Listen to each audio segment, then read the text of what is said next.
ప్రభు యొక్క ఘనమైన నామాన్ని బట్టి ప్రతి ఒక్కరికి వందనాలు చెల్లిస్తూ ఉన్నాను. ఈ ఉదయకాలాన్ని ఆయన మనల్ని ప్రేమిస్తూ ఉన్నాడు కాబట్టి, ఆయనకి ఏదైతే ఇష్టమో దాన్ని మనం చేయాలి.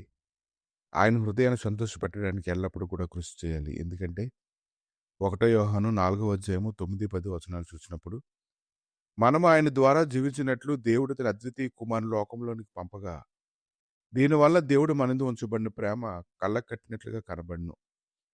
మనం దేవుణ్ణి ప్రేమించడం కాదు గాని, తానే మనలను ప్రేమించి మన పాపములకు ప్రాయశ్చిత్తమై ఉండుటకు తన కుమారుని పంపెను. ఇందులో ఏముందంటే ఆయన గొప్ప ప్రేమను మనం చూస్తున్నాం. కాబట్టి ఆయన మనల్ని ప్రేమిస్తున్నాడు కాబట్టి ఆయనకి ఏదైతే ఇష్టమో దాన్నే మనం చేయాలి. ఆయన హృదయాన్ని సంతోషపెట్టడానికి ఎప్పుడు కూడా ఆసక్తి కలిగి ఉండాలి.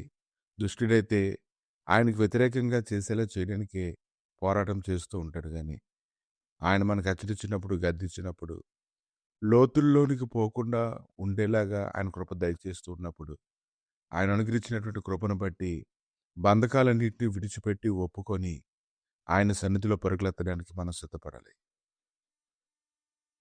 2 కొరింథీయులకు రాసినటువంటి పత్రిక 5వ అధ్యాయము 14, 15 వచనాలు చూసినప్పుడు, అందరి కొరకు ఒకడు మృతి పొందెను. కాబట్టి అందరూ మృతి పొందితరనియు జీవించు వారికి మీదట తమ కొరకు కాక తమ నిమిత్తము మృతి పొంది తిరిగి లేచిన వాని కొరకు జీవించేవాళ్ళు. కనుక ప్రతిరోజు దుష్టుడు కీడి కలిగించాలని, ఏదో ఒక పరిస్థితిలో ఇరుక్కోవాలని, ఆయనకు దూరం అయిపోవాలని వాడు కోరుకుంటూ ఉంటాడు కానీ, ఆయన మంచివాడు. ఆయన కృపను బట్టి, ఆయన అధికమైన కృపను బట్టి మనల్ని రక్షిస్తూ ఉన్నాడు. కాబట్టి మనం ఆయనకి దగ్గరయ్యేలాగా ఆయన మార్గాన్ని తెరిచినప్పుడు, ఆ యొక్క మార్గాల్లో మనం పరుగులెత్తడానికి మనం సిద్ధంగా ఉండాలి. కీర్తన గ్రంథము 40వ అధ్యాయము 17వ వచనం. నేను శ్రమల పాలై దీనుడినైతిని, ప్రభు నన్ను తలంచుకొనుచున్నాడు. నాకు సహాయము నీవే, నా రక్షణకర్తవు నీవే, నా దేవా ఆలస్యం చేయకుము. కనుక ఈరోజు ప్రభువే మనకు అన్ని విషయాల్లోని ఆదరణకర్తగా ఉన్నాడు. ప్రభువే అన్ని విషయాల్లో కృప చూపిస్తూ ఉన్నాడు. 91వ కీర్తన 14వ అధ్యాయంలో, ఎవరైతే ఆయన నమ్ముకుంటారో వారు నన్ను ఖచ్చితంగా రక్షిస్తాడు, కృప చూపిస్తాడు. మనం దేవుణ్ణి సరిగా నమ్ముకోగలిగితే మనమే తుడిచిపెట్టిపోయేటువంటి పరిస్థితులు అయితే ఉండదు కానీ, ఒక వ్యాధి కానీ, రోగము కానీ ఏదైనప్పటికీ కూడా మన మీద పెత్తనం చేయదు. మనకు వ్యతిరేకంగా పనిచేసే ప్రతిదీ కూడా తుడిచిపెట్టుకుపోతుందని ఈరోజు మనం తెలుసుకోగలగాలి. కనుక సంపూర్ణమైనటువంటి గొప్ప బహుమానం అది సంబంధమైనదిగా ఉంది. జ్యోతిర్మయుడైనటువంటి తండ్రి యొద్ద నుంచి మన యొద్దకు వస్తుంది.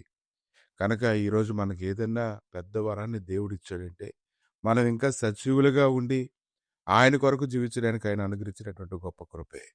ఆ కృపను జ్ఞాపకం చేసుకొని మనం ఎంతో కృతజ్ఞతాస్తుతులు చెల్లించాలి. ఈ రోజు వరకు కూడా ఎంతోమంది వెలుగును చూడకే మృతి పొందుతూ ఉన్నారు కానీ, ఈరోజు నీకైతే నాకైతే దేవుడు అనుగ్రహించినటువంటి కృపలో నిలిచి చూడనట్లయితే, నీలో ఫలింపిన ప్రతి తీగలను ఆయన తీసివేసి మరీ ఎక్కువగా ఫలించడానికి ఆయన శ్రద్ధ తీసుకునేటువంటి వాడుగా ఉన్నాడు. ఆమేన్. ప్రభువా, మీ దయగలిగిన స్థలకి నేను ఉదయకాలను అప్పగించుకుంటుండగా, కేవలం నీ కృపచేత ప్రభువా మేము ఎలాగున్నాం కనుక నాయనా మమ్మల్ని మీరు జ్ఞాపకం చేసుకుని ఉదయకాలను మాట్లాడుతున్న మాటల కొరకే వందనాలు చెల్లిస్తున్నాను తండ్రి. నీ సమాధానం ప్రతి ఒక్కరిని ఆవరిస్తుండగా తండ్రి, నాయన ఇదిగో తండ్రి, నువ్వు పిలిచిన పిలుపుకి తగినట్లుగా మేము జీవించినట్లుగా మాకు సహాయం అనుగ్రహించి, ఈ దినమంతా ప్రభా నీకు మమ్మల్ని మహింపరిచినట్లుగా కృప దయచేసి ఇంకనూ మమ్మల్ని లోతుగా నడిపించి బలపరిచి మహిమ పొందమని యేసుక్రీస్తు నామములు అడిగి వేడుకుంటున్నాము తండ్రి. ఆమేన్.